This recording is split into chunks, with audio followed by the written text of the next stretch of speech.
I'm Sherilyn Mercado, 23 years old. Dating factory worker. 2 years din ako doon and 1,000 lang yung sinasahod ko doon. Siyempre, hindi rin kasya sa family namin.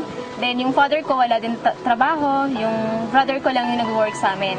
So, syempre, mahirap din kasi meron din akong mga pangangailangan. Nakita namin si V-Mobile sa Facebook. Tinag ni Sir Ramil sa friend ng boyfriend ko. Then, siya yung nakakita nun. Hindi ako business-minded. Ayoko rin nung nagsasalita sa mga tao. So, mahihain talaga ako. And, nung una, naisip ko na yung business na yun, ng V-Mobile, hindi pa ako kasali, ginagamit ko na yung product natin. Nag-start ako, naglo-loading ako noon, so nag-enjoy ako sa paglo-load. Okay na sa akin yung may part-time na discount. So, noong una, syempre naisip ko na hindi ako kontento sa discount lang. So, tinanong ko nun si Kuya Ramil na kung paano niya ginagawa yung business. So, binigyan naman niya ako ng advice. Sinunod ko lang yung advice niya. Then, nag-start na ako. Talagang tinutukan ko na yung V-Mobile. So, first check ko sa V-Mobile, mga 10,000 din yon. So, first check ko pa lang yun. Ang dami ng pinaglaanan na yun. So, malaki talagang naitutulong sa akin ni V-Mobile. Sa family ko, sa sister ko, na nagpapaaral siya ng anak niya. Then, sa mga bills.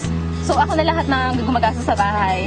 Naitulong sa akin ni V-Mobile. Napundar ko, laptop, cellphone, yung mga dating wala ako, digicam. So, maliliit lang yun, pero syempre, dahil kay V-Mobile, parang syempre napaka-importante nun. Tsaka, yung sa araw-araw namin,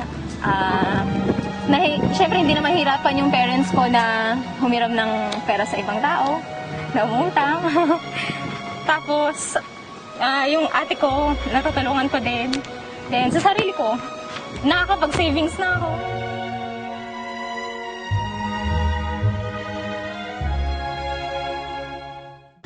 Ma-advise ko lang sa mga gustong sumali. Sumubok lang din kami. Talagang kailangan mo talaga magtiwala. Talagang sa una mahirap. Kasi, doon din ako nag-start eh. So, nahirapan ako. Nandun din yung times na parang ayoko na.